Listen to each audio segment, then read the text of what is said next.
Celine Ardwin had spent her whole life being told what she was. Omega, the lowest rank, the one who carried water, who stepped aside in doorways, who was never the first name called, and always the last one considered. She had been assigned that word at birth, the way some children are assigned rooms in a house, not because anyone thought about it carefully, but because a space was available and someone needed to fill it. She did not hate the word, she simply did not believe it. That distinction, small as it sounds, would change everything. The night of the mate bond ceremony, the Ashfen pack gathered around a bonfire that had been burning since noon. 200 wolves, 3 visiting alpha delegations from distant territories, standing at the tree line with drinks in hand and careful expressions on their faces. The fire was tall enough to throw orange light across the mountain behind them. The air smelled like pine smoke and cold stone. Celine stood in the bond circle, in a dress the color of cream, with ash already on her heels from walking across the ceremonial ground.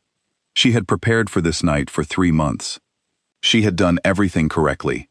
She had learned the words, practiced the posture, memorized every step of the ritual. She was ready to be claimed. Alpha Caden Dre walked into the bond circle and looked at her for a long time without speaking. Then he said one word: refuse. The bonfire kept burning. The wind kept moving through the trees. 200 wolves went very still. Celine stood in the circle and absorbed the word.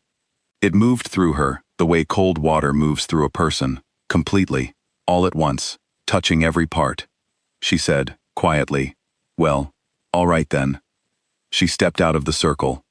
What no one remembered correctly afterward was the direction she moved. Not back toward her family, not toward the pack. She moved forward, past the firelight, past the edge of the ceremony, out into the dark perimeter of the territory, where the night air was sharp and no one was watching. Behind her, she heard the crowd begin to murmur. She heard Caden say something to the council. She heard her mother make a sound she could not identify and did not turn around to examine. She walked until the firelight was behind her and the dark was ahead of her, and the only thing she could hear clearly was her own breathing and the low movement of wind through the upper branches of the trees. She stopped. She had expected, standing in that darkness, to feel broken. She had prepared for that feeling the way she had prepared for the ceremony, carefully, in advance, with full awareness of its possibility. She had told herself, if this goes wrong, you will be devastated, and that is acceptable, and you will survive it. What she actually felt was something she had not prepared for at all. Relief. Then, underneath the relief, something colder. Something that had been sitting in her chest for years without a name. Standing in the dark, alone, with ash on her heels and the firelight at her back, she finally found the word for it. Anger. Not the hot, breaking kind. The steady kind. The kind that does not want to destroy anything. The kind that simply says, I have been measured by the wrong instrument for too long, and I am finished standing still for it. She took one long breath. Then she thought, with a clarity that surprised her, all right, then let's see what I'm actually made of. She did not go back. The first shelter she built was crooked and let in more wind than it blocked. She rebuilt it 3 days later, using a technique she reasoned out herself, and the second one was better. She learned which trees held water in their bark and which plants were safe and which were not, through a process of testing that left her sick for 2 days, but educated for the rest of her life. She was not comfortable. She was not safe in any conventional sense of the word. She was, for the first time she could remember, entirely honest. No performed smallness, no carefully measured words designed to occupy as little space as possible. She was cold and tired, and competent, and completely, unexpectedly herself. By the end of the first month, she had found 2 others. The first was a woman named Dara, sharp-boned and quick-laughing, who had been rejected by her intended mate 6 years earlier, and had spent the intervening time building a very specific and highly functional life on the outside of any pack's boundary lines. Dara sharpened blades while she talked. She laughed at everything, including things that were not funny, because she had decided long ago that the alternative was worse. The second was an older wolf named Crest, who had been cast out of his pack 30 years prior for what his former alpha had called A failure of loyalty. When Celine finally heard the full account of what had happened, she understood that what Crest had actually done was refuse to stay silent when his alpha was wrong. This was not a failure of loyalty. It was loyalty of a more demanding kind. The kind that tells the truth when the truth is unwelcome. The three of them did not call themselves a pack. Packs had hierarchies.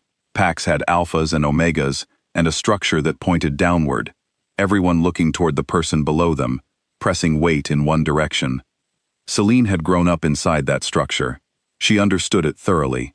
She also understood, standing in the woods with two other people the old system had discarded, exactly what was wrong with it. A structure that points downward is only as strong as the person at the top, she told them one evening, by a fire that was, by this point, considerably better built than her first one, and the person at the top is one bad decision away from collapse. Dara said, "So what does a different structure look like?" Celine thought about it for a long time. "It points outward," she said finally. "Everyone faces the same direction, not down, out." It was not a fully formed idea yet. It was a direction, not a map. But directions are where maps begin. By the end of the year, there were 19 of them. Not one had been born into privilege. Every single one had been told, by someone with a title and the authority to make it stick, that they were the wrong kind of wolf for the world as it was currently arranged. What Celine was quietly building, without giving it a name, was a different arrangement. It attracted attention before she was ready for it to. The first alpha came in November, on a gray Tuesday morning with frost on the ground.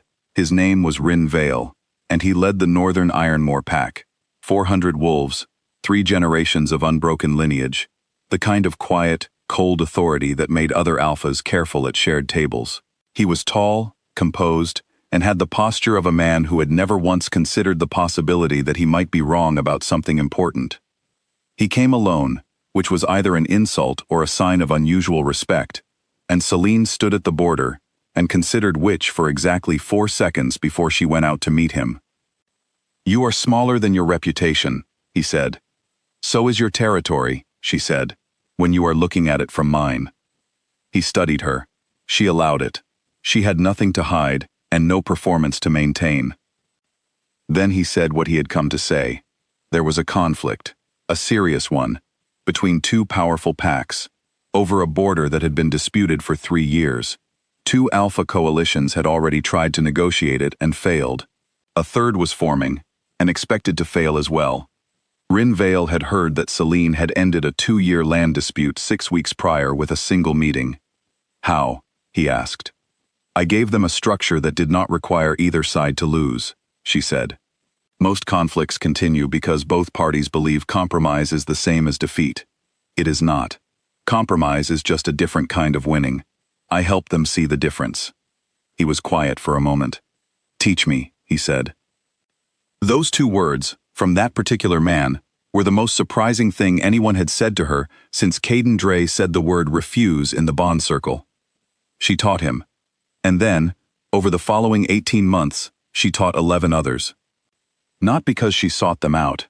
They came to her, one by one and then in pairs, drawn not by her power, but by her results.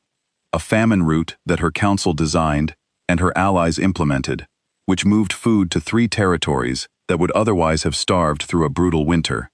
A border arrangement between 5 packs that had been functionally at war for a decade, resolved when Celine sat everyone in the same room and said, plainly, that the boundary lines they were fighting over were not the actual problem. The actual problem was that no one trusted the process by which those lines were set. She changed the process. The fighting stopped. A succession crisis in a pack whose leadership had gone quietly corrupt over 15 years, resolved when Celine told the assembled council, without apology, exactly what she saw and exactly what needed to change. And 2 of the senior council members cried with relief because someone had finally said it out loud. She was not an alpha in the old sense. She had no bloodline claim.